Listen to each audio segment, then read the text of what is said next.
아까 어떤 분이 예, 이렇게 환영해 주셔서 너무 좋습니다.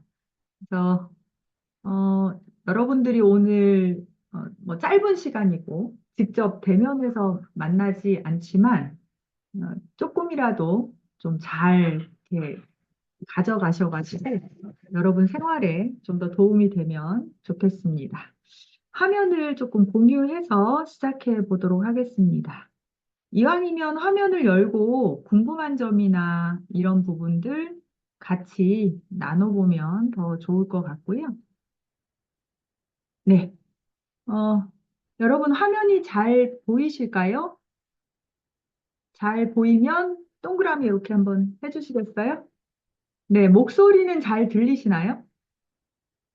예, 좋습니다. 그러면 본격적으로 시작해 보도록 하겠습니다. 오늘 여러분하고 같이 할 거는 어떻게 하면 심리 치료가 좀 더 효과적일까? 여러분 뭐 상담 이런 거 받아보신 분들도 있을 거고, 요즘에는 TV에서도 굉장히 많이 나오잖아요. 아마 그래서 더 관심이 많을 것 같고, 거기에 우리 뇌는 마음과 어떤 관련이 있는지 한번 같이 나눠보도록 하겠습니다. 예. 저는 글로벌 사이버대학교 뇌기반 상담심리학과 학과장으로 있고요. 글로벌 사이버대학교 여러분 아시나요? BTS의 모교로 굉장히 유명하죠. 거기다가 뇌에 대한 그 다양한 공부를 할 수 있는 곳으로도 유명합니다. 저는 뭐 상담심리학 박사와 뇌교육 박사 수료를 했고요. 임상에서 상담을 오랫동안 했고, 지금은 학생들을 가르치는 일을 하고 있습니다. 오늘 여러분하고 조금 나눠보고 싶은 거는 여러분 2026년, 2026년 트렌드가 어떤 건지 아세요? 올려주셔도 좋을 것 같아요. 2026년 트렌드가 뭘까? 2026년 어떤 변화가 가장 많이 일어날 것 같으세요? 어떤 변화가 가장 많이 일어날까요? 맞아요. AI. 그렇죠, 그렇죠. AI가 가장 많이 변화가 일어날 것 같긴 하죠. 아마 제 생각에 AI가 여러분들과 제가 생각하는 것보다 훨씬 빠르게 변화하지 않을까 싶습니다. 그러면은 AI 시대에 우리는 뭘 갖춰야 될까? 이것도 굉장히 중요한 부분이라서 오늘 조금 같이 나눠보도록 하겠습니다. 뇌는 어떤 조건에서 변화될까? 사실 뇌가 변하면 전체적으로 다 변한다고 볼 수 있잖아요. 그리고 그러면 감정은, 기억은, 관계는 어떤 메커니즘에 의해서 우리에게 치유를 일으킬까? 그리고 일상생활에서 여러분들이 뇌톡톡, 마음톡톡 할 수 있는 방법은 무엇일까? 이런 부분들을 같이 나눠보도록 하겠습니다. 자, 2026년 병오년이죠. 병오년, 우리 보통 무슨 띠예요? 이렇게 물어보잖아요. 내년은 무슨 띠예요, 여러분? 예, 그렇죠. 말띠죠, 말띠. 말하면 뭐가 생각나세요? 말. 말의 특징이 있어요. 말은 어떤 특징이 있죠, 여러분? 말의 특징. 그렇죠. 힘, 역동, 강인함, 질주. 네, 맞습니다. 그래서 그 말은요, 그 옆을 잘 못 본다고 하죠. 특히 옆을 보면 오히려 이렇게 흐트러지기 때문에 그 뭐 경주 뭐 이런 거 할 때 여기를 이렇게 딱 씌워 놓잖아요. 그 정도로 질주 본능이 있습니다. 거기에 이렇게 내년은 뭐 태양이 뜨는 가장 태양이 높은 곳에 뜨는 그런 해라고 해요. 그럼 우리 한번 상상을 해보세요. 어떤 일들이 벌어질까? AI가 주제라면 엄청나게 빠르게, 엄청나게 앞으로, 그렇죠. 그렇게 달려가겠죠. 제가 왜 트렌드를 여러분하고 나누고 싶었냐 하면 이 트렌드를 알아야 우리가 왜 마음을 잘 다스려야 되고 뇌와 마음의 관계를 알아야 되는지를 여러분들이 조금 더 수용하기 쉬우실 것 같아가지고 가져와 봤습니다. 자, 내년에는요, 필코모니, 레디쿠어, 이게 굉장히 중요하다고 합니다. 필코모니가 뭘까요, 여러분? 필코모니. 필코모니가 뭘까요? 들어보신 분 있으세요?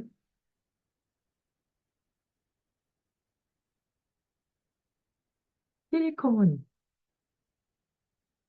필코모니는, 그렇죠. 맞아. 좋으면 사는 거. 그러니까 기분의 소모를 하는 거예요. 기분.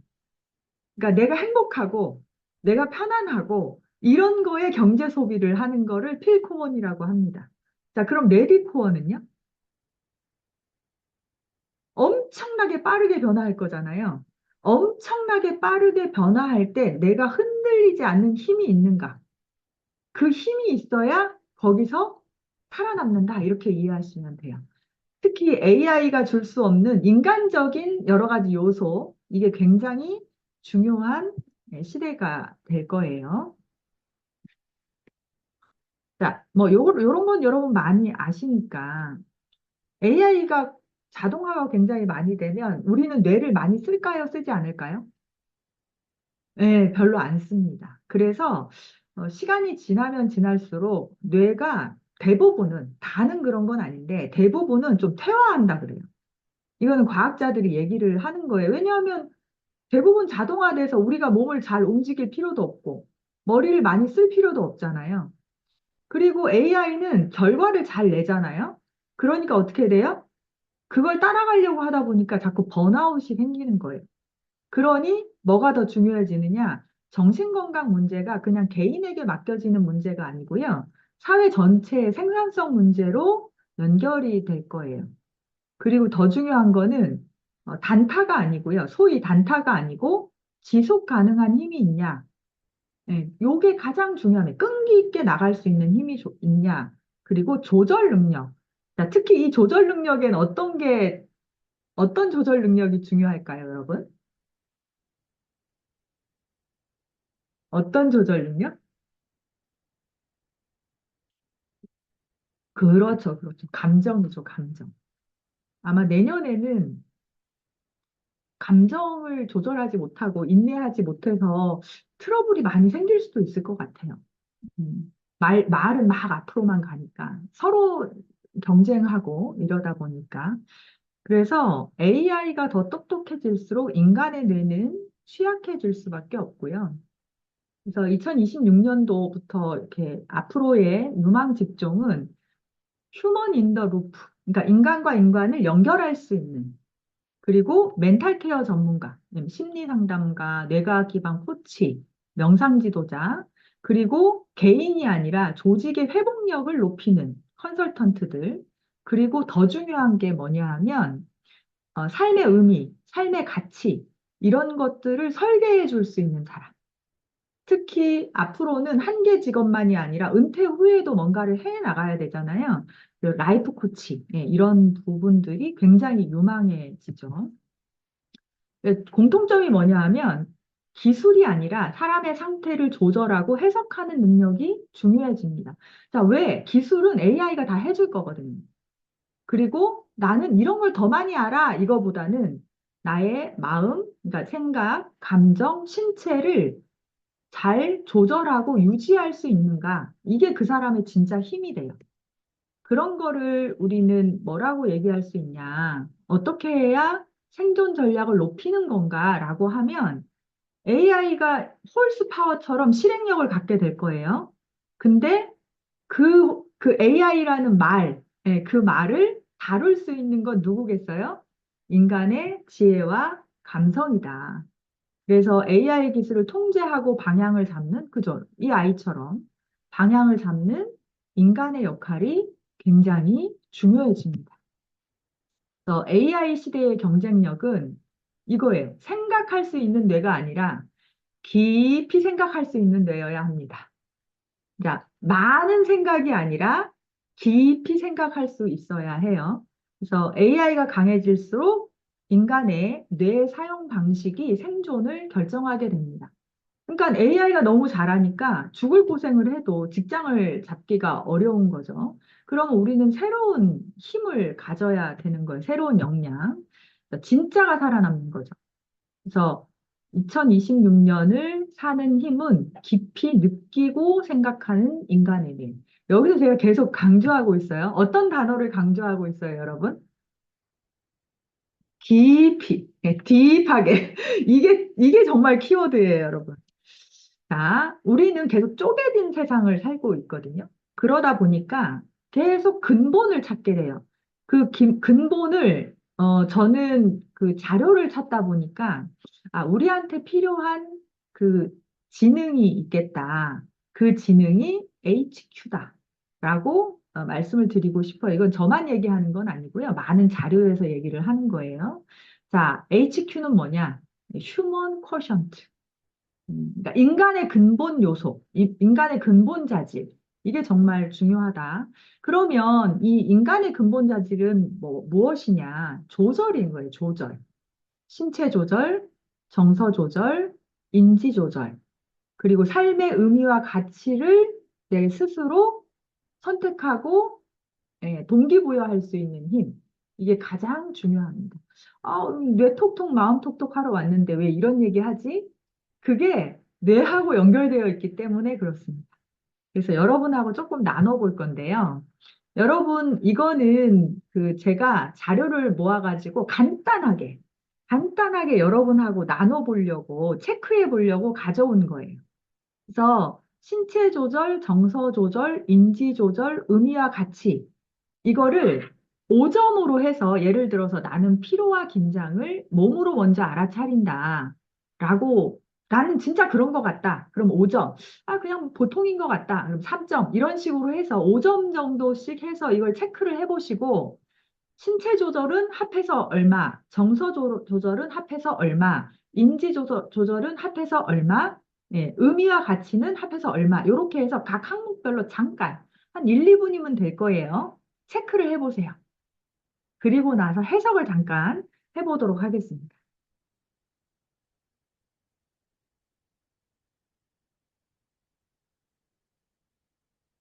다 하시면 채팅창에 동그라미 올려주시면 돼요.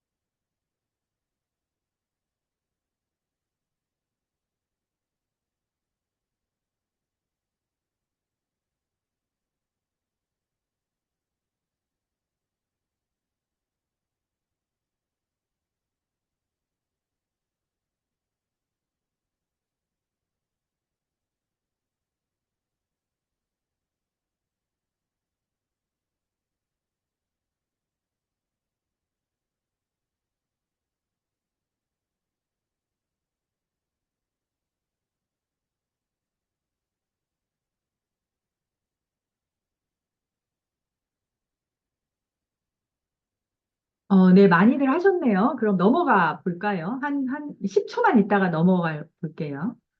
별로 어려운 건 아니고, 이게 어떤 점수화 된다기보다는 여러분이 지금 어떤 상태인가, 그 정도로 이해를 하시면 돼요.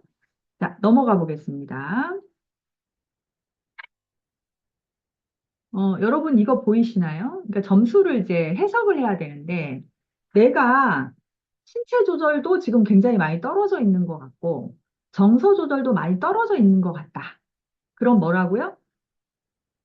번아웃 위험이 있다. 지금 굉장히 많이 피곤한 상태고 에너지가 소진되어 있는 상태다.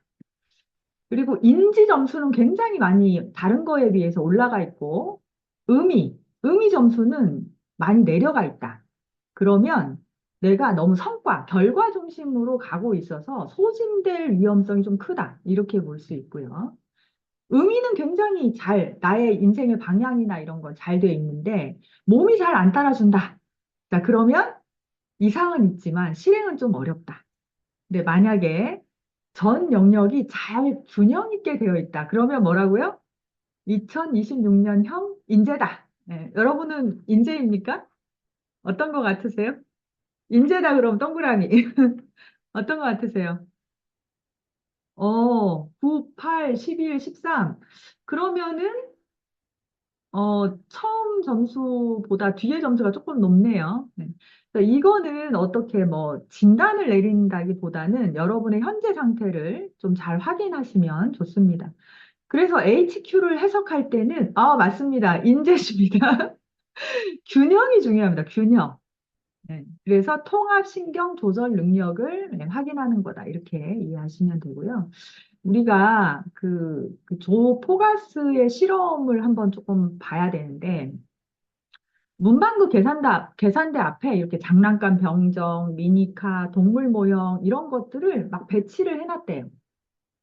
근데 음악을 틀어놨어요. 비 오는 날 레퀴엠. 레퀴엠이 어떤 곡이에요? 약간 어둡고 무겁고 느리고 이런 곡이잖아요. 그리고 맑은 날에는 신나는 교향곡 이렇게 틀어놨다고 해요. 근데 우울한 고객들이 음악에 따라서도 잡동사니를 훨씬 많이 선택을 한다고 합니다. 4배나 더. 자, 어떤 선택을 할 때 그럼 내 마음이 우울하거나 긴장되어 있으면 제대로 된 선택을 할 수 있을까요? 네, 없다. 근데 너무 긍정 편향으로 또 가버리면 그때도 문제가 되는 거예요. 그래서 밝은 날 우리가 쇼핑을 할 때는 뭔가 좀 마음이 좀 편안해지잖아요. 그러니까 어떻게 된다고요? 거스름돈을 확인을 잘 안 해서 실수를 또 하기도 한다. 제가 말씀드리려고 하는 게 뭐예요? 균형이 굉장히 중요하다. 이 말씀을 또 드리고 있습니다. 자, 뇌는요, 어떻게 보면 영혼의 연약한 거처다. 그래서 뇌는 바이올린 같은 거예요. 영혼은 바이올린 리스트 같은 거죠. 그래서 아름다운 음악이 나오려면 둘 다가 잘 긴밀하게 작동해야 되는 거죠. 자, 말이 굉장히 건강해도 마부가 제대로 건강하지 못하면 또 작동을 안 하는 거고, 마부가 아무리 건강해도 말이 제대로 안 되면 그러니까 이 둘이 서로 상호작용이 잘 일어나야 되는데 어떻게 하면 그게 가능할까? 그래서 뇌가 건강하잖아요. 그 사람이 뇌가 건강한가 건강하지 않은가를 보려고 하면 그 사람의 말과 행동, 분위기, 태도 이런 걸 보면 됩니다. 그래서 뇌가 건강하면 인정 많고요. 사려 깊고요. 다정다감해요. 그리고 굉장히 이완되어 있습니다. 우리가 어떤 사람이 일을 굉장히 잘하긴 하는데 굉장히 긴장하고 약간 딱딱하고 이러면 사실은 일은 잘하지만 어때요? 오래 가지 못하는 거예요. 그러니까 목표만 보이는 거죠. 주변이 잘 안 보이는. 아까 HQ에서는 인지가 너무너무 발달되어 있는 거예요. 감정은 조금 떨어져 있는 거고, 그럼 신체도 더 빨리 소진되겠죠. 그래서 건강하지 못하면 분노하고 긴장하고 오히려 집중을 못합니다. 자, 여러분은 그 시험 전에 막 열심히 공부하시나요? 엄청 막 열심히 공부해야 된다 생각하잖아요, 우리는. 저도 그렇게 생각했거든요. 근데 제가 뇌를 공부하면 공부할수록, 그렇게 하면 할수록 뇌는 효율이 떨어집니다. 어떻게 해야 되느냐? 중간중간 반드시 이완하는 시간을 가지셔야 돼요. 릴렉스하는 시간을 반드시 가지셔야 됩니다. 그래서 여기에 이게 죽은 뇌, 그죠? 살아있는 뇌는 찾기가 어려워서 일단 제가 이렇게 가져와 봤어요. 자, 모양은 어때요? 비슷하죠? 근데 무슨 차이가 있을까? 연결되어 있다. 연결되어 있다는 게 굉장히 중요합니다. 연결은 어떻게 되어 있느냐? 전기 신호로, 화학 신호로 연결되어 있어요. 근데 이 연결이 잘 되어 있게 가려고 하면 어떤 영향들이 있을까? 일단 성장 과정에서 차이가 있고, 그 다음에 경험에 의해서 뇌는 변화합니다. 어떤 경험을 하고 있는가? 그래서 심리치료의 본질이 무엇일까? 여러분 혹시 상담 공부하시는 분들도 많으실 거예요. 근데 너무너무 많은 이론들이 있거든요. 지금까지 상담 이론이 개발된 것만 제가 알기로는 1000개가 넘는다 그래요. 그러면 저희 제자들도 저희 학생들도 뭐라고 얘기하냐면 도대체 너무 많아서 어떤 게 맞는 거예요. 이렇게 얘기를 해요. 그러니까 수많은 심리치료 기법이 존재해요. 그러면 뇌 기반 상담을 한다라고 하는 거는 그 안에 공통 요인이 무엇인지를 알아가는 거예요. 그 공통 요인이 무엇일까? 키워드가 뭐냐 하면 안전이에요. 안전. 뇌는 안전하다고 느끼면 변화되기 시작해요. 변화할 준비를 하는 거예요. 안전하지 못하다고 느끼면 도망가거나 싸울 준비를 해요. 그래서 그럼 이 안정은 인간에게서 어디서부터 오는가? 나는 자연인이다. 이런 것처럼 산속에 가면 안전한가? 그렇지 않다는 거예요. 산속에 가도 사람과의, 사람과의 관계에 있어도 산속에 있어도 결국 뇌가 안정감을 느끼려고 하면 좋은 관계 경험을 해야 돼요. 그래서 관계에서 안정감을 느낄 수 있는 사람은 뇌를 변화시키기 아주 좋은 상태다. 이렇게 말씀드릴 수 있어요. 그래서 우리가 심리치료를 한다라고 하는 거는, 잠시만요. 심리치료를 한다고 하는 거는 문제를 없애는 과정이 아니고요. 우리 안에 있는 뇌의 작동 모델이 있거든요. 그 작동 모델을 사실은 재구성하는 과정입니다. 내가 왜 이렇게 반응하지? 나 그렇게 반응하고 싶지 않았는데. 우리 아이는 저 때 조금 차분하게 하면 좋겠는데, 그럼 시험도 실수하지 않고 잘할 수 있을 것 같은데, 왜 그럴까? 결국 이거는 반응의 문제거든요. 그럼 왜 그런 반응을 할까? 뇌의 작동 모델이 다른 거예요. 사람마다. 자, 처음에 뇌는요, 한 개의 세포로 시작합니다. 어떤 세포? 엄마 아빠로부터 받은 세포. 그래서 수정란이 돼서 거기서부터 시작되는 거예요. 근데 이 하나의 세포에서 천억 개의 신경세포로 가지고 태어나가지고요. 이제 이 세포들이 또 손발을 막 내기 시작해요. 그 손발을 우리는 뭐라고 하냐 하면 여기 밖으로 이렇게 뻗어져 있는 거 보이시죠? 네, 이거를 수상돌기, 요렇게 뻗어져 있는 꼬리 부분 보이시죠? 이건 축색돌기라고 합니다. 그래서 건강한 뇌는요, 이게 굉장히 많이 나와 있어요. 자, 많이 나와 있다라고 하는 거는 연결이 그만큼 잘 되어 있다. 그래서 이 연결이 고속도로처럼 잘 이렇게 만들어진 뇌를 우리는 건강하다 이렇게 얘기하는 거예요. 근데 이게 연결되지 않고 연결이 희미하고 이런 영역이 많으면 많을수록 어떻게 보면 발달되지 않은 곳이 많다. 그럼 왜 발달이 안 됐을까? 네, 그 부분도 우리가 한번 보도록 하겠습니다. 그래서 처음에 태어나잖아요. 그럼 이렇게 듬성듬성해요. 뇌 이거 살펴보면. 근데 아이가 자라면서 엄청나게 손발이 많이 나와요. 네, 시냅스, 네, 요게 많이 생기거든요. 근데 그러고 나서 이제는 필요한 것만 남기고 다시 가지치기를 해요. 그게 몇 살까지? 아주 많이 된다? 14살. 그래서 사람이 변화는요, 말랑말랑할 때, 뇌가 말랑말랑할 때 하기가 쉬운 거예요. 예를 들면, 한쪽 뇌에 이상이 생겨가지고 한쪽 뇌를 제거하는 경우가 있거든요. 자, 그러면 어린아이 때 한쪽 뇌를 제거하잖아요. 그럼 이 아이는 잘 살아갈 수 있을까요? 어떨 것 같으세요, 여러분?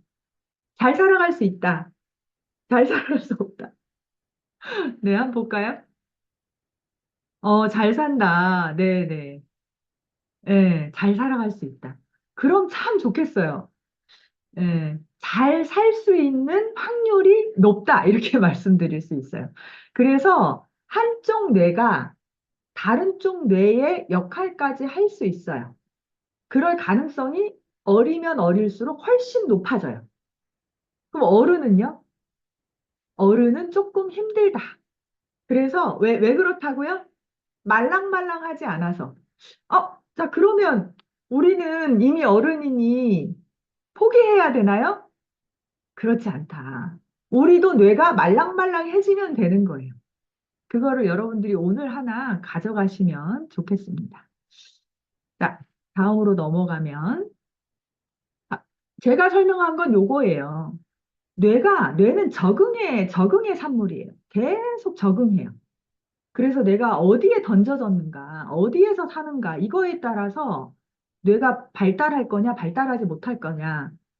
그래서 처음에 촉각 부분을 갖고 있는 부위는 정해져 있어요. 그런데 어느 정도 발달할지, 그러니까 시냅스들이 손발이 어느 정도 나올지는 아무도 모른다. 그래서 이 손발이 잘 나오게 하려고 하면 제가 아까 뇌는 두 가지가 가장 중요하다고 말씀드렸어요. 첫 번째가 관계, 두 번째가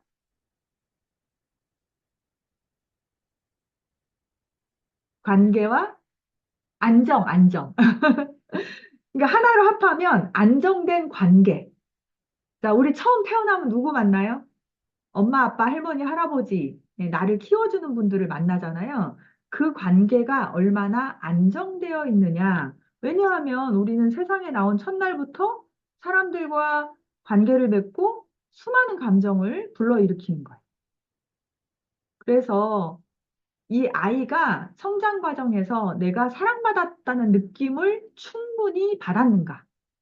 아니면 버림받았다는 느낌, 불안하다는 느낌을 많이 받았는가? 이게 사실은 그 아이의 미래를 결정한다.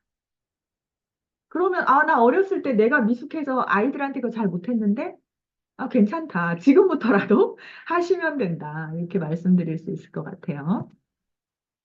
자, 그러면, 어, 제가 뭐 하고 싶은 게 있어가지고, 뭐 갖고 온 게 있는데, 시간이 생각보다 빨리 지나네요. 네.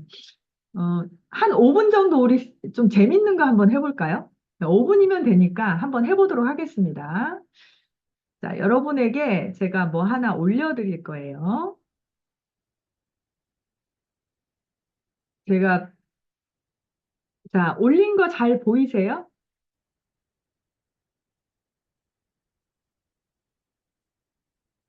자, 요거 보이세요, 여러분?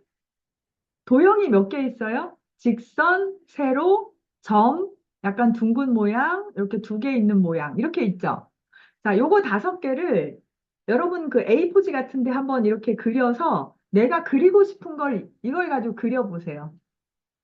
이거는 무슨 심리 검사 이런 건 아니고요.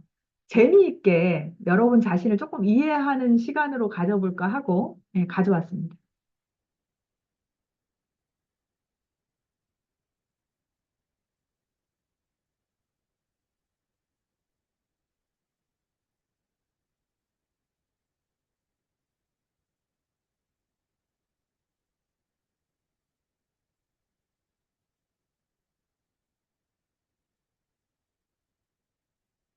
다 그리신 분은 동그라미 하시면 돼요.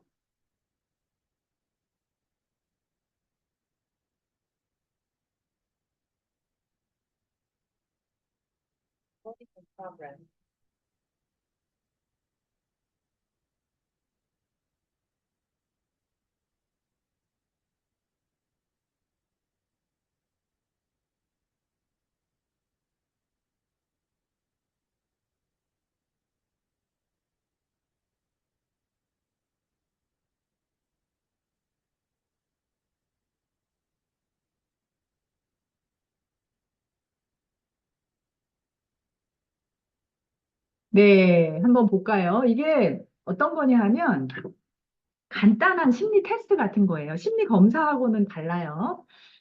자, 여러분 여기 보시면 잠시만요.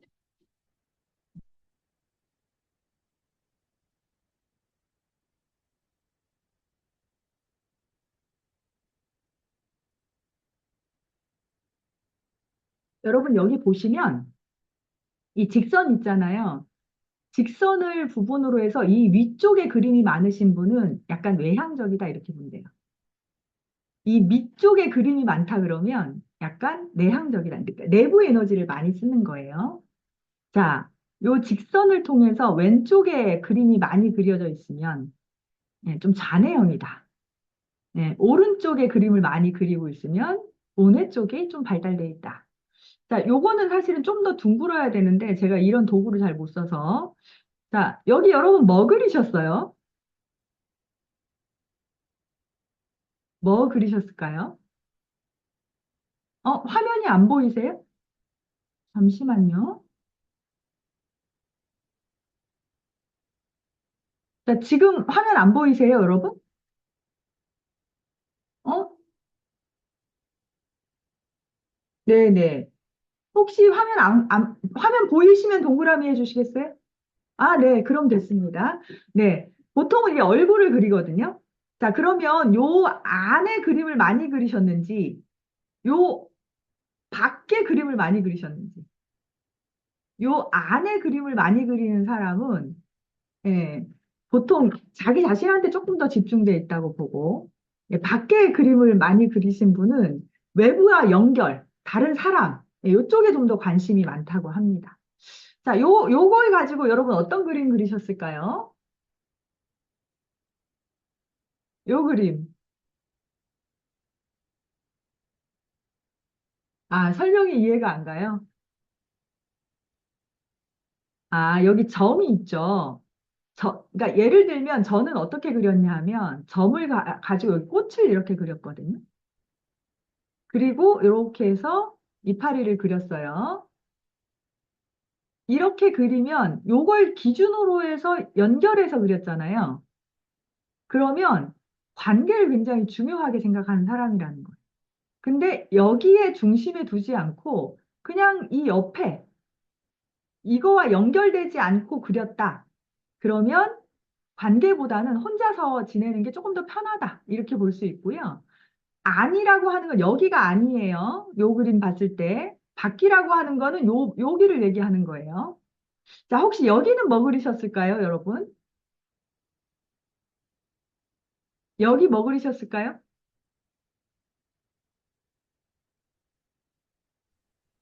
교수님, 지금 화면 공유를 네. PPT만 고정이 되어서 보입니다. 지금 설명하시는 그림이 안 나오는 것 어, 같습니다. 진짜요? 잠시만요. 다시 해볼게요. 지금은요? 지금도 안 보이세요? 좀 전에 어, 공유하신 그 PPT랑 똑같습니다. 그니까 그림 PT인가요? 아니면은 설명 PT인가요? 그 도형이 있는 그냥 그림 PPT입니다. 그거 설명하고 있는데 지금. 어, 지금 여러분 도형 PT 원래 제가 설명하려고 하는 거 말고 요거 지금 도형 PT 설명하고 있거든요. 아, 커서가 안 움직였어요. 아, 네. 뭔가 보이는 분이 있고 안 보이는 분이 있고 그러신가 봐요. 예. 여기는 보통 이게 산이나 파도 이런 거를 좀 많이 그리긴 해요. 근데 생각보다 전혀 생각하지 못한 그림 있잖아요. 그러면 약간 독창성이 있다. 이렇게 얘기를 하죠. 그래서 요거 가지고 좀 더 깊이 있게 얘기를 나눌 수도 있는데 여러분하고 재미있게 해보려고 했는데 오히려 전달이 좀 잘 안 돼서 안타깝긴 합니다. 자, 이제 다시 설명으로 넘어가 볼게요. 한 번만 더 간단하게 한 번만 더 설명해 볼게요. 여기 보시면 직선 있죠? 직선의 아래쪽에 좀 더 집중되어 있으면 좀 내향적이다. 위쪽으로 가 있으면 좀 외향적이다. 근데 이거 중요한 건 아니에요. 여러분하고 약간 환기시키려고 한 거니까. 자, 왼쪽에 있으면 좀 더 좌뇌적이다. 오른쪽에 있으면 우뇌적이다. 만약에 이거 같이 있다. 같이 그렸다. 그러면 좌우뇌를 잘 상호작용하면서 쓰고 있다. 그리고 여기는 요 안쪽에 그림이 많이 그려져 있으면 비율로 봤을 때 나한테 조금 더 집중이 되어 있다. 요 그림 밖에 있다 그러면 외부 사람, 외부에 조금 더 집중이 되어 있다. 이 점을 기준으로 해서 연결해서 그렸다. 자, 그러면 관계가 굉장히 중요한 사람인 거예요. 근데 여기에서 떨어져서 뭔가를 그렸다. 아니면 요거 말고 다른 데 막 이렇게 그렸다. 그러면 관계보다는 내가 좀 더 중요한 사람이다. 이렇게 볼 수 있고요. 여기에서 보통은 산이나 바다나 뭐 이런 거를 그리거든요. 근데 전혀 다른 걸 그렸다. 자, 그러면 좀 독창적이다. 그렇게 간단하게, 어? 어? 선생님, 뭐 재밌게 그리셨네요. 이제 이해 간다고 하니까 다행입니다. 여러분하고 재밌게 좀 나눠보려고 했는데 줌 상태가 별로 안 좋았나 봐요. 자, 이제 중요한 부분이 있어요. 자, 우리 뇌는 감각 신호들을 받아들이잖아요. 근데 이 감각 신호들을 받아들일 때 들어오는 정보가 많을 것인가? 아니면 나가는 정보가 많을 것인가? 여러분, 들어오는 정보가 많을 것 같으세요? 나가는 정보가 많을 것 같으세요? 들어오는 정보? 네, 네, 네. 사실은 들어오는 정보도 아니고, 나가는 정보도 아니고, 머릿속에서 뱅글뱅글 도는 정보가 99.9%입니다. 그러니까 외부에서 들어오는 접속되어 있는 신경세포는요, 0.1%밖에 안 돼요. 그럼 대부분은 어떻게 하고 있다? 뇌 속에서, 우리 안에서 수다를 떨고 있어요. 어떻게? 계속 정보 처리하면서. 자, 그렇다면 무슨 얘기예요? 만약에 우리의 신경망이, 프로그램된 뇌 신경망이 고정되어 있으면 있을수록 사실은 같은 거를 반복할 수밖에 없는 거예요. 같은 패턴을. 자, 요거 한번 볼까요? 여러분, 이거 잘 보이시죠? 요거 한번 읽어보세요. 그냥 빠르게. 시작.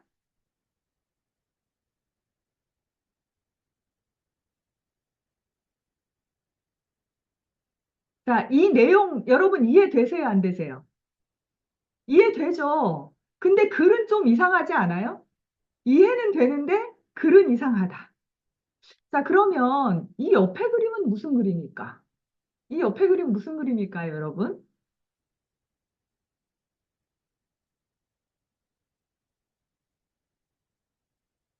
나무가 있는 공원, 네. 숲, 낙엽길, 아, 좋습니다. 나무, 소. 혹시 나는 이거 말고 다른 거 찾았다. 다른 거 찾았다. 겨울 풍경, 호수, 강아지 혹시 찾으신 분 있으세요? 강아지. 강아지 한 분 찾으셨네. 자, 여기 보이세요? 여기? 자, 어떤 강아지인 것 같아요? 달마시안 같이 보이세요? 예. 보통 여기서 달마시안을 찾아내는 사람은 그렇게 많지는 않아요. 보통은 숲, 나무, 낙엽 쌓인 길, 이런 걸 찾아내거든요. 아까 우리가 HQ라고 할 때 네 번째가 뭐였어요, 여러분? 의미, 가치, 이런 얘기를 했죠. 이 얘기는 무슨 얘기냐 하면 우리 뇌는요, 적응의 능력자예요. 적응을 아주 잘해요. 그래서 내가 찾고 싶은 거를 찾을 수 있어요. 여러분 여기서 호수 찾으려고 하면 찾을 수 있을까요? 없을까요? 찾을 수 있어요. 자, 여기도 어때요? 뒤죽박죽인데 그거를 찾을 수 있죠. 자, 하나 더 볼까요? 자, 이거 내려가는 것 같으세요? 올라가는 것 같으세요? 내려간다고 보면 내려가고요. 올라간다고 보면 올라갑니다. 자, 둘 중에 하나, 어떤 게 더 커요? 어떤 게 더 길어요? 자, 위에 거, 밑에 거. 그죠? 위가 더 길어 보이죠? 근데 사실은 같아요. 예, 사실은 같습니다. 그러니까 이게 무슨 얘기냐 하면 우리 뇌는 어떤 정보가 들어오느냐에 따라서 왜곡될 가능성이 아주 크다. 근데 그 왜곡이 어디서 이루어지고 있다고요? 수다를 떨고 있는 우리 뇌 안에서. 그러니 우리 뇌의 신경망이 어떻게 형성되어 있느냐에 따라서 사물을 보는 게 달라질 수 있겠죠. 자, 그래서 뇌는요, 아픈 만큼 배웁니다. 다른 얘기로 하면 경험하는 만큼 적응하고 배워요. 특히 거울 뉴런이 있죠. 그래서 다른 사람의 생각을 읽어내거나 자신의 역할을 이해하는 능력. 우리가 왜 다른 사람에게 초점이 맞춰져 있을까? 나를 보는 거는 사실은 좀 어려워하고요. 다른 사람의 잘못이나 다른 사람은 좀 잘 봐요. 왜 그럴까요?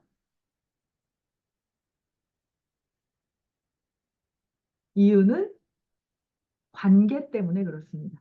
생존 때문에 그렇습니다. 그러니까 우리는 관계 속에서 살아갈 수밖에 없어요. 그렇기 때문에 초점이 어디로 향하고 있다? 외부로 향하고 있다. 외부로 향하고 정보가 들어오면 뇌 안에서 내 신경망에 따라 계속 반복하는 패턴을 보이는 거예요. 요건 여러분 많이 보셨을 거예요. 이거는 사실은 지금의 그 뇌과학적인 기반에서는 조금 틀린 설명이 될 수는 있지만 편하게 설명을 하기 위해서 제가 가져온 거예요. 그래서 이렇게 뇌가 쌓여 있는 건 아니고요. 서로 상호작용을 하긴 하는데 주된 역할이 이 맨 안쪽에는 이제 파충류의 뇌라고 해서 생명의 뇌, 그 다음에 여기는 이제 감정의 뇌, 구피질, 맨 바깥쪽은 영장류의 뇌, 신피질, 생각의 뇌 이렇게 보통 얘기를 하죠. 근데 이런 그 상호작용을 통해서 우리 뇌에는 두 개의 체계가 있어요. 하나는 빠른 체계, 하나는 느린 체계. 자, 여러분은 빠른 체계가 발달되어 있는 것 같으세요? 느린 체계가 발달되어 있는 것 같으세요? 1번 빠른 체계, 2번 느린 체계.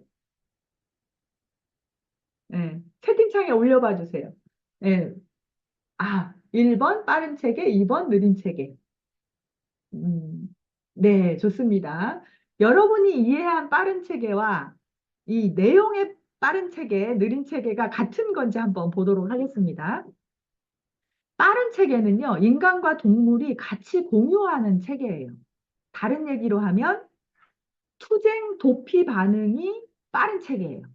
무슨 얘기냐 하면 위험하면 바로 도망가거나 싸우거나. 자, 위험을 내가 많이 느낀다, 긴장을 많이 느낀다, 그러면 이거는 빠른 체계가 좀 더 많이 쓰이고 있다. 이렇게 볼 수 있어요. 그리고 이거는 무의식적입니다. 의식으로 올라와 있는 게 아니에요. 자, 그럼 느린 체계는 어떠냐? 잘 알아차리고 있는 거예요. 상호작용 속에서 내가 어떤 생각을 하는지, 어떤 감정을 느끼고 있는지, 예, 이렇게 어떻게 보면 깊이 숙고하는 힘인 거죠. 그래서 실수를 잘 하지 않습니다. 느린 체계가 많이 발달되어 있으면. 자, 그러면 여러분이 이해한 거하고 잘 맞았나요, 여러분? 잘 맞았다. 그러면 동그라미. 아닌 것 같다. 잘 맞은 분이 많으시네요. 자, 빠른 체계는요, 이거를 뇌로 한번 보시면 요 가운데 있죠. 요 가운데는 사실은 생명하고 관장되는 부분이고, 요 편도라고 되어 있는 부분은 가운데, 우리가 아까 얘기했던 구피질이라는 부분, 요거는 이제 뇌의 가장 바깥 부분, 이렇게 이해를 하시면 됩니다. 그래서 빠른 체계는요, 신호가 이 위에까지 가지 않아요. 어떻게 가냐 하면 정보를 받은 시상에서 바로 편도하고 연결이 돼요. 자, 편도는 뭘 관장하는 부분이죠? 혹시 아시는 분? 채팅창에 올려주세요. 편도는 뭘 관장하는 부분이죠? 그렇죠. 감정을 관장하는 부분이에요. 그래서 이때는 이게 어떤 거구나라고 깊이 있게 알아차리는 거는 작용이 안 되는 상태예요. 그래서 빠르게 생존을 위해서 작동하는 길입니다. 두 번째, 느린 체계는 이까지 와요. 피지까지. 그래서 분석할 수 있어요. 분석한 다음에 편도로 보내는 거예요. 그러니 시간은 좀 더 걸려요. 하지만 정확한 판단을 할 수 있어요. 자, 그러면 여기에 속도 차이가 어느 정도인가? 자, 생존의 0.5초. 네, 이런 얘기가 있습니다. 그러니까 몸이 뭔가 무심코 뜨거운 난로를 건드렸거나 아니면 누군가가 운전하는데 확 끼어들었어요. 자, 그때 우리는 생각해요? 아니면 몸이 먼저 반응해요? 몸이 먼저 반응하죠. 이게 바로 빠른 체계입니다. 그래서 자동 반사적인 감정, 정서만의 지배를 받게 돼요. 자, 뇌는 활동을 의식적으로 자각하기까지 0.5초에서 0.6초가 소요됩니다. 내가 이러고 있구나, 내가 이렇게 움직이고 있구나, 라고 하는 거를 알아차리는데 시간이 어느 정도 걸린다고요? 0.5초. 그러니까 빠른 체계와 느린 체계의 처리 속도 차이가 0.5초. 시간이 길어요, 짧아요? 여러분 느끼기에 긴 것 같아요, 짧은 것 같아요? 0.5초 엄청 짧은 거 아닐까요? 근데 뇌의 입장에서는 엄청 긴 거예요. 그래서 아까도 제가 말씀드렸죠. 정보의 90% 이상은 외부 세계가 아니라 몸 안의 신경망에서 처리된다고 말씀드렸죠. 그래서 우리는 우리가 지금 현실적으로 생각하고 있다고 하지만 과거의 기억을 바탕으로 현재의 경험을 구성해요. 그리고 들어온 정보도 사실은 0.5초 전에 들어온 정보인 거예요.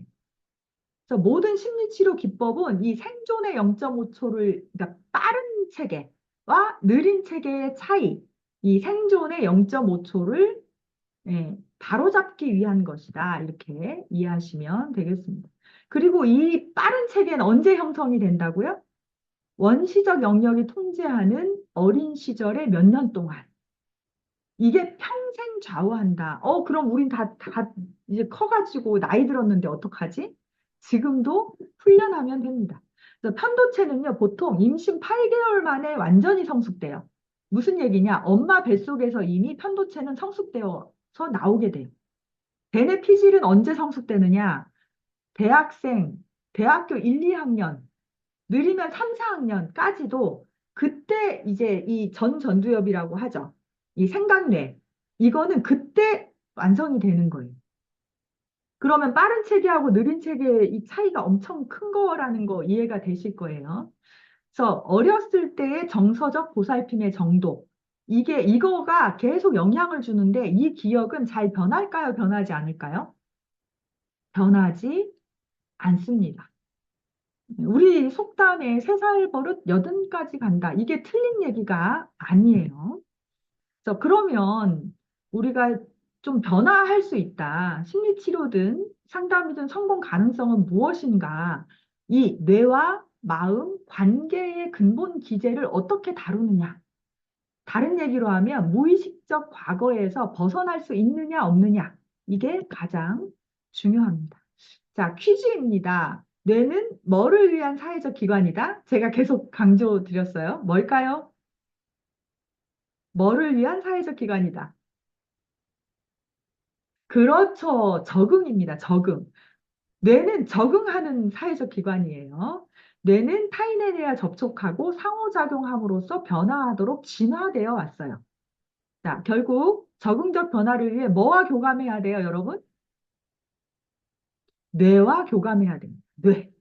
나의 뇌와 교감하고 다른 사람의 뇌와 교감해서 학습할 수 있어야 돼요. 이 학습 능력이 뇌에서 가장 중요한 능력이에요.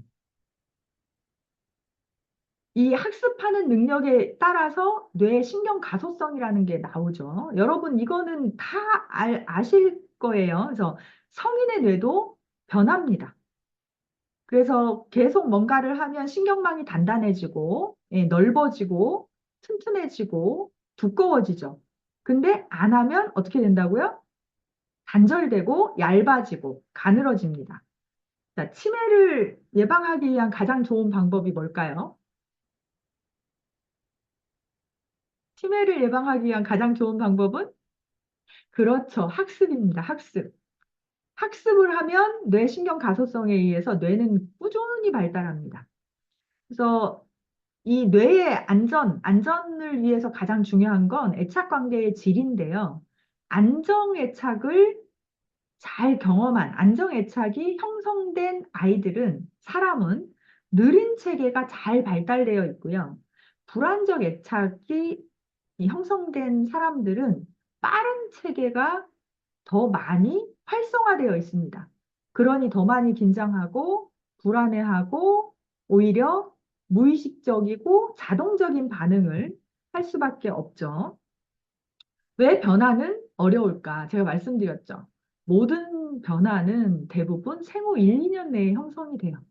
그리고 그때 부모의 내면 세계가 아이에게 다운로드 됩니다. 그리고 이거는 평생을 가게 되죠. 근데 변화가 가능하다고 제가 말씀드렸어요. 그래서 달라이 라마는 이렇게 얘기를 했어요. 행복해지기 위해서는 뭐가 필요하다? 훈련과 학습이 필요하다. 그래서 어떻게 하면 신경망이 예, 발달이 될까?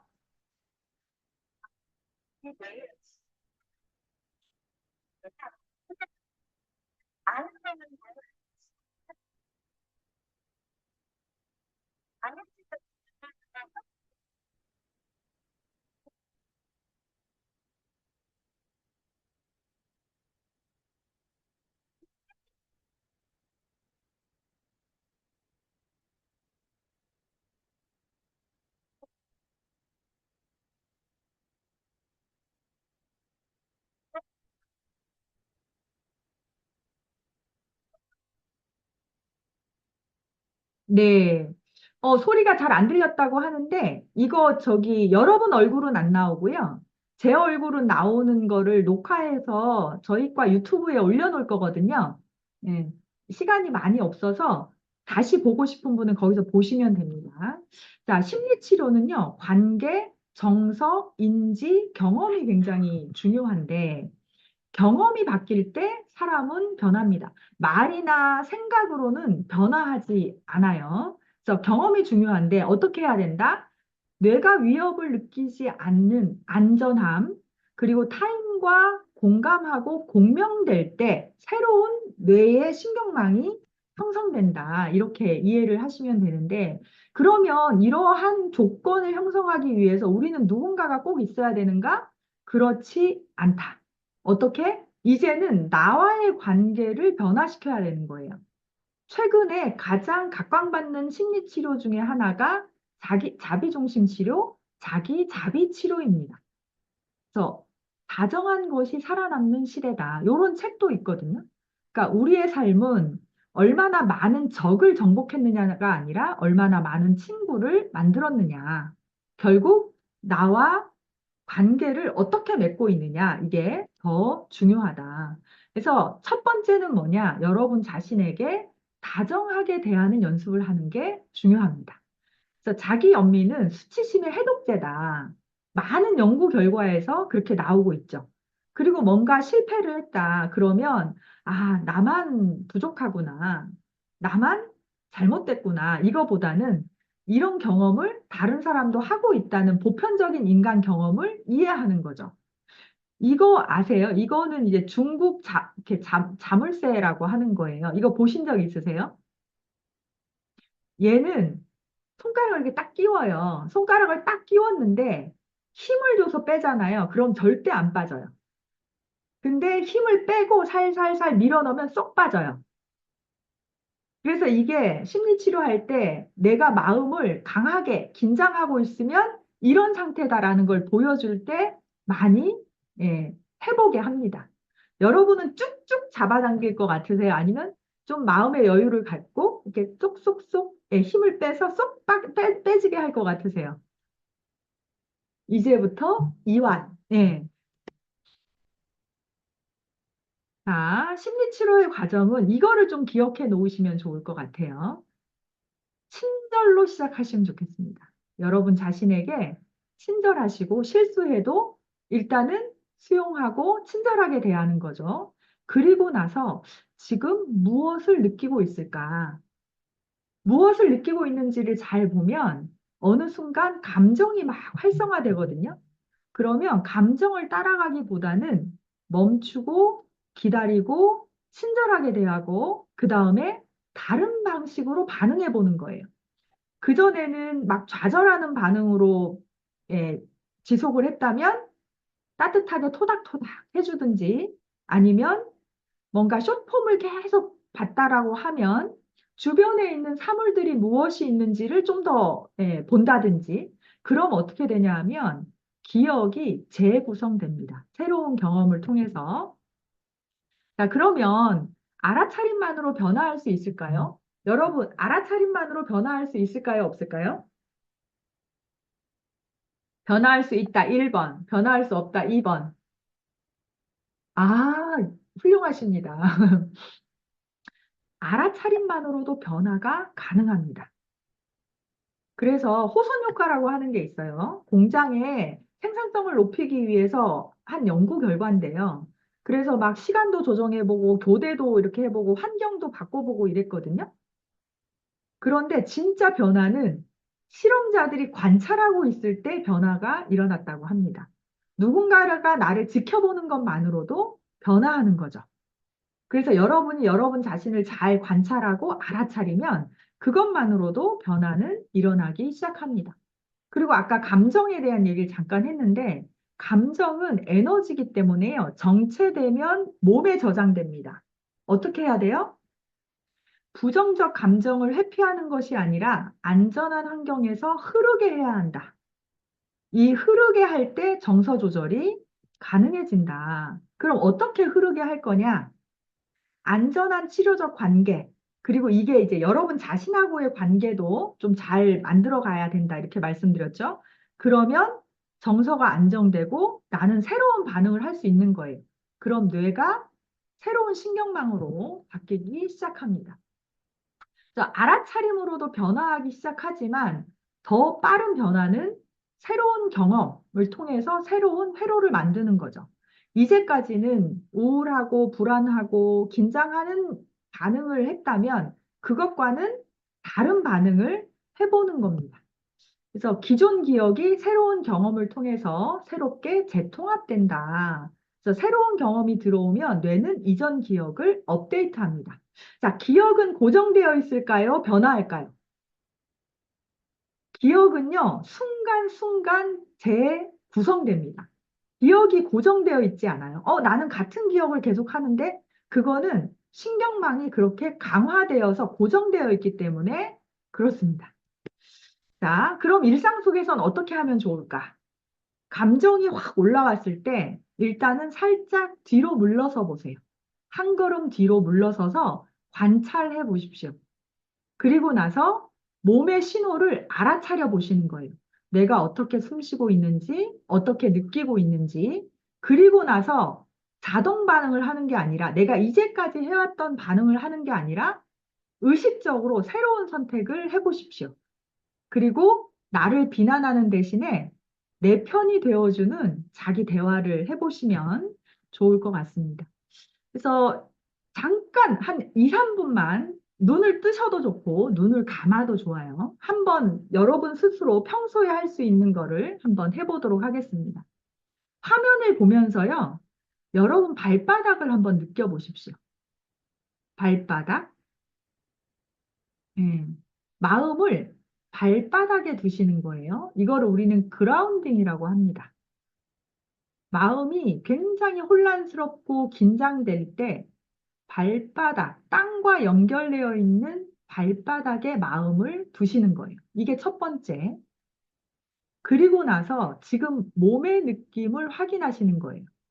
종아리, 무릎, 허벅지, 엉덩이, 허리, 등, 어깨. 자, 지금 생각이 엄청 많아지나요? 아니면 그 몸의 부위를 따라서 가고 있나요? 몸의 부위를 따라갈 수 있다면 잘하고 계신 겁니다. 그러고 나면 마음이 고요해지면서 감정이 어떤 감정인지 알게 돼요. 그때 내 감정에게 어떤 말을 해주고 싶은가? 나는 내 감정에게 어떤 말을 해주고 싶지? 위로의 말일까? 아니면 괜찮다는 말일까? 아, 좀 잘하지 그랬어? 이런 말일까? 그리고 나서 마지막으로 행동해 주시는 게 좋은데 지금 내가 할 수 있는 가장 보드랍고 부드러운 행동이 무엇일까? 자, 여러분은 지금 이 순간 가장 부드럽고, 예, 뭔가, 보드라운 행동, 지금 이 순간 여러분한테 해주고 싶은 행동이 어떤 거세요? 토닥토닥도 좋고요. 아니면 손을 이렇게 모으는 것도 좋고요. 저는 가끔 그렇거든요. 저한테, 그래, 괜찮아. 이렇게 머리를 톡톡톡 두드리기도 합니다. 가슴을 톡톡톡 두드리기도 하고요. 무릎을 이렇게 쓸어주기도 해요. 이렇게 접촉하는 것만으로도 세로토닌 이런 게 굉장히 많이 나오거든요. 이 방법을 꼭 써보시면 좋겠어요. 그라운딩, 트래킹, 그다음 감정을과 대화해 보시고 가장 부드러운 행동. 이 중에 하나만 하셔도 도움이 되지 않을까 싶습니다. 자, 기억해 주세요. 경험이 바뀌면 뇌가 바뀌고, 뇌가 바뀌면 삶이 바뀝니다. 그래서 심리치료의 비밀은 기술보다 뭐에 있다? 과정에 있습니다. 그래서 요거는 좀 넘어갈게요. 잘 안 들린다고 하셔가지고, 예. 자, 여러분 안에 긍정을 잘 찾아보십시오. 여러분 자신에게 끄덕이시고, 다른 사람들과 눈 맞추시고, 많이 연결해서 관계 속에서 안정감을 많이 찾으시면 좋겠습니다. 공부를 좀 더 깊이 해보고 싶으신 분들은 뇌기반 상담심리학과에서 공부해 보셔도 좋을 것 같습니다. 참고 도서까지고요. 여러분, 여기까지 제가 준비한 자료인데요. 혹시 궁금하신 거 있으실까요? 질문 있으시면 제가 최대한 같이 나눠 보도록 하겠습니다. 궁금하신 거 있으실까요? 채팅창에 궁금한 게 올라오진 않았네요. 자, 도움이 오늘 조금이라도 되셨으면 좋겠고요. 자료는 따로 드리지는 않고요. 그 유튜브에 제가 올려놓는다고 말씀을 드렸어요. 한번 다시 듣고 싶은 분은 같이 들어보시면 좋을 것 같고요. 자녀가 치과 트라우마가 있다고, 치과는 저희도 힘들잖아요. 자, 그러면 관계와 안정이 되게 중요하다고 말씀드렸어요. 그러면 어떻게 하면 될까요? 치과 트라우마가 있다. 어떻게 하면 될까요? 일단, 어, 눈 맞추는 게 먼저입니다. 근데 엄마의 눈이 불안해서 동공지진이 막 일어나요. 그러면 어떻게 돼요? 그게 전달이 돼요. 아이한테. 자, 자녀의 치과 트라우마를 고치기 위해서는 엄마의 뇌가 안정되어 있어야 합니다. 그리고 나서 자녀에게 눈 맞춰주고, 공감해주고, 그 다음에 뭘 해야 돼요? 호흡 알아차림이라든지 새로운 이미지 트레이닝을 시켜주면 아주 좋습니다.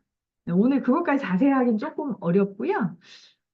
그 다음에, 갑자기 질문이 아까까지는 없었는데 갑자기 막 올라와가지고, 자기자비가 잘 안 되잖아요. 그러면 어떤 자기자비를 해야 되냐 하면, 자기자비가 잘 안 되는 나를 용서하시면 됩니다. 자기 자비를 뭐뭐 해야 돼. 나는 자비로워야 돼. 나는 나와의 관계가 좋아야 돼. 이렇게 잘못 이해하시는 분들이 가끔 있거든요. 그게 아니라 자비가 잘 안 되는 지금의 나를 수용하고 토닥여 주는 거예요. 그게 거기서부터 시작입니다. 잠꼬대를 하면서 깨는데 그거는 몇 초 정도 걸릴까요? 이게 무슨 의미인지를 제가 잘 모르겠고요. 학교 정보는 글로벌 사이버 대학교의 뇌기반 상담심리학과 홈페이지 참고하시면 되고요. 빠른 체계와 느린 체계인데, 자, 느린 체계는 인간이 동물하고 같이 공유하는 체계예요. 그래서 생존과 아주 밀접하게 관련이 되어 있어서 우리가 어떤 걸 봤을 때 자라보고 놀란 가슴, 소뚜껑 보고 놀란다 이런 얘기가 있잖아요. 소뚜껑을 봤으면 우리가 조금, 저거는 무엇이구나라고 이 신피질까지 정보가 올라왔다 가야 되는데, 그게 아니라 바로 과거의 기억에 연관돼서, 잘하네? 그럼 어떻게 되겠어요? 놀래가지고 도망가거나, 이렇게 되는, 이게 이제 빠른 체계예요. 그러니까 이 신피질, 생각의 뇌까지 정보가 안 올라오는 거예요. 그래서 편도, 감정, 그러니까 불안, 분노, 뭐 두려움, 이거에 의해서 무의식적으로 반응하는 경로, 이게 바로 빠른 체계예요.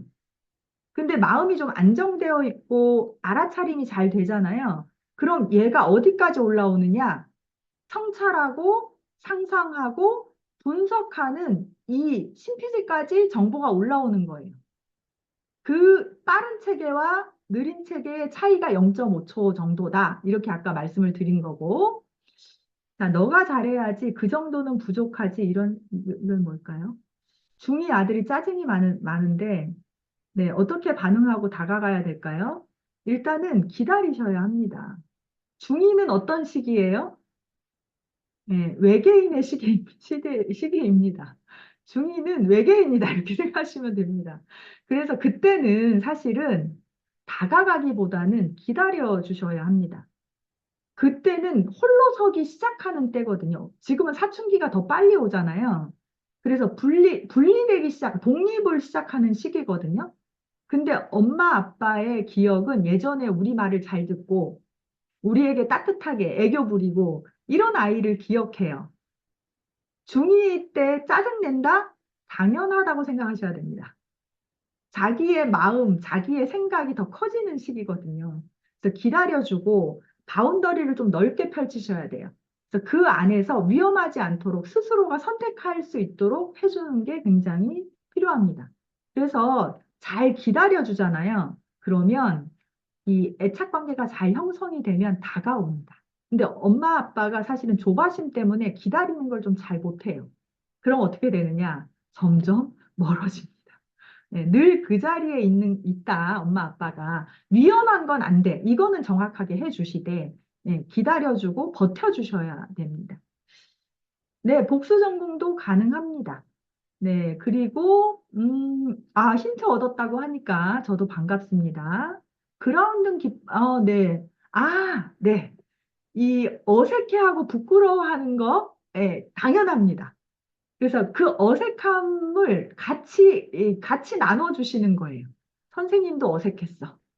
네. 그래서 처음에는요, 이런 그 심리치료를 할 때 여러 가지 기법을 같이 나누거든요. 근데 어색해하고 그냥 이거 의미 없는 것 같아요 라고 해요. 하지만 아까 제가 말씀드렸죠. 뇌는 어떤 특징이 있다고요? 반복해야 뇌 가소성에 의해서 변합니다. 처음에는 어색한 게 당연해요. 한 번 하고 두 번 하고 세 번 하다 보면 고속도로가 뚫리거든요. 그러면 다른 것과 연결되기 시작하면서 내가 미처 인지하지 못했던 감정적인 부분들, 이런 부분들도 같이 활성화가 되게 돼요.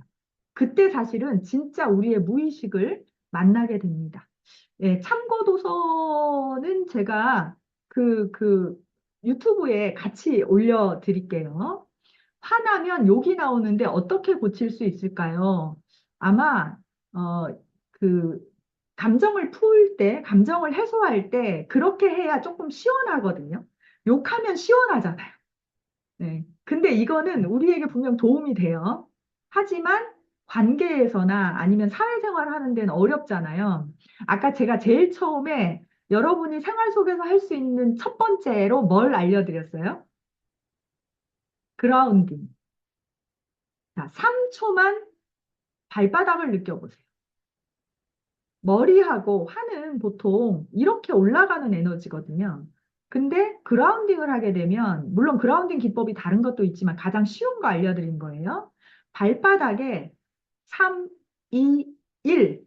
예, 요거를 계속 반복하잖아요. 한 3초에서 5초 정도만 기다려 보세요.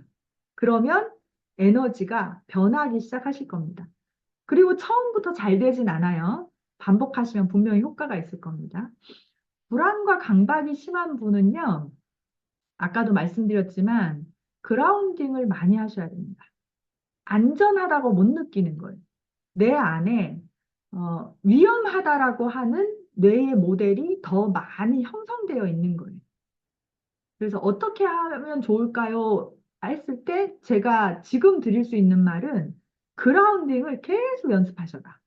물론 이렇게 나비포옹도 좋고 토닥토닥도 좋은데 어, 좀 안정화시키는 데는 그라운딩이 가장 좋습니다. 그래서 트라우마 그를 경험하는 사람들한테 제일 많이 알려드리는 게 그라운딩 기법입니다. 이해 잘 되셨다 하니 너무 감사하고요. 반갑고요. 어, 자기 자비보다는 너가 잘해야지, 네가 더 했어야지 이런 생각이 올라온다. 그럴 수 있죠. 그렇게 잘하고 싶었구나. 그 잘하고 싶어 하는 나하고 잘 만나시면 됩니다. 그런 나도 인정해 주시는 거죠. 자극 추구가 낮다. 위험의 피가 높다. 인내력이 낮게 나왔다.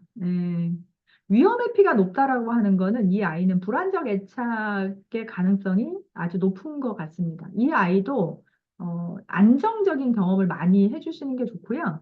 자연에서 맨발로 걷게 하는 거를 놀이처럼 하는 거, 아니면은 차르기나 이런 거 갖고 이렇게 하는 거 굉장히 도움이 됩니다. 발달장애인에게 발달장애인은요, 일단 눈 맞춤 많이 해주세요. 네, 정말 그 아이를 깊이 있게 이해하는 눈맞춤, 네, 거기서부터 시작하면 참 좋지 않을까 싶습니다. 자아가 생기면 고집이 세지고 사리 분별 못하는, 그럼요. 근데 아이들은 그라운딩을 어른처럼 심각하게 하시면 안 됩니다. 네, 조용하게 하시면 안 됩니다. 어떻게 해야 된다고? 놀이로 하셔야 됩니다. 그래서 발바닥에다가 물감 해가지고 찍어보기, 이런 거 있잖아요. 놀이치료처럼 하시는 게 좋습니다. 경계성 지능 아이를 어떻게 대해야 될까요? 경계성 지능 같은 경우는 느리잖아요. 이게 느린 학습자라고 하거든요. 느린 경우는 엄마 아빠가 그 속도에 맞춰주셔야 합니다. 그래서 엄마 아빠의 마음을 먼저 토닥이시기를, 그러면 좀 더 도움이 되지 않을까 싶고요. 어, 비비거나 꼬는 모습을 보이는데, 맞아요. 아이들이 긴장하면 막 발을 막 떨거든요. 이것도 스스로를 진정시키기 위한 방법입니다. 네, 그럴 때 그런 모습보다는 조금 더 이거를 알아차릴 수 있게 약간 변형시켜 주시면 도움이 많이 되실 거예요. 자극추구가 높고 사회적 민감성이 높은 아이는 이거는 이제 이거만으로 애착이 어떻다 이렇게 말씀드리긴 어려울 것 같은데 자극추구가 높고 사회적 민감성이 높은 아이는 그냥 딱 가설을 세워봤을 때는 인정의 욕구가 좀 강할 것 같아요. 네, 인정의 욕구가 강하다는 건 뭐예요? 초점이 자기 자신보다는 외부에 훨씬 많이 가 있죠. 자, 제가 균형이 중요하다고 말씀드렸어요. 그럼 어떻게 해야 되겠어요? 초점을 자기 자신한테. 그래서 HQ 중에 네 번째가 뭐였어요? 가치, 의미. 그래서 그 아이 스스로의 자존감을 높이는 게 굉장히 중요합니다. 까치발을 하고 다니는 아이는 어떻게 도와주어야 할까요? 그거를 할 때 그 아이가 느끼는 기분을 좀 잘 알아봐 주세요. 그 아이가 그걸 할 때 어떤 기분을 느끼는지, 그리고 몸에서 어떤 게 느껴지는지, 그리고 나서 그게 너무 심하면 약간 이렇게 관절이나 이런데 아니면 이렇게 근육 발달하는데 조금 어려움이 생길 수도 있으니 그런 것만 조금 잘 이렇게 봐주시면 될 것 같아요. 추천책은요. 여러분이 그 뇌과학에 대한 책이 굉장히 많이 나와 있거든요. 근데 만약에 우울한 느낌이 있다, 불안한 느낌이 있다, 그럼 불안하고 뇌, 이런 식으로 키워드를 쳐보시고, 아니면 청소년기 아이들, 사춘기 아이들하고 좀 더 도움이 되는 뇌과학 책을 알고 싶다 그러면 뇌과학하고 청소년 이렇게 하면 많이 나와요. 네, 그 중에 한번 하면 좋을 것 같고요. 체열 중 기절까지 하게 됐는데, 어, 어떻게 보면은 이게 특정 공포증을 조금 그런 성향이 있을 수 있을 것 같아요. 그러니까 뾰족하거나 뭐 혈액을 보거나 이러면은 그런 것 때문에 힘들어하는 아이들이 있거든요. 이거는 감각이 조금 예민해서일 수도 있고 여러 가지 증상들이 있는데 어, 이거는 약간 감각을 좀 변화시켜 주는 게 필요하거든요. 그러니까 그래서 처음부터 주사 이런 거보다는 점점 이렇게 그 아이가 견딜 수 있는 감각부터 연습을 해가지고 나중에 뾰족한 것까지 가는 게 좋지 않을까. 그다음에 불안이 높아서 늘 긴장 상태인데 아이도 예민하고 불안이 너무 높다. 어, 어머니 공부하시면 좋을 것 같습니다. 저희 과에서. 네, 공부하시면 스스로 자기를 알아차리고 안정시키는 거를 스스로 적용하는 게 좋거든요. 그러니까 저희과 선생님들이, 학우님들이, 내가 안정이 되니까 가족들이, 내 주변이 많이 안정됐다, 이런 얘기를 많이 하셔가지고요. 네, 여기까지 하면 될까요? 여러분들, 저는 질문 없는 줄 알았는데 질문 많이 올려주셔서 저도 여러분들하고 좀 더 소통할 수 있어서 좋았습니다. 궁금하신 거는 메일이나 저희 학교 메일이 있으니까요. 학교 메일이나 이제 홈페이지에 올리셔도 되고 평생교육원 쪽으로 전화 주셔도 됩니다. 자, 오늘 긴 시간 수고하셨습니다. 감사합니다.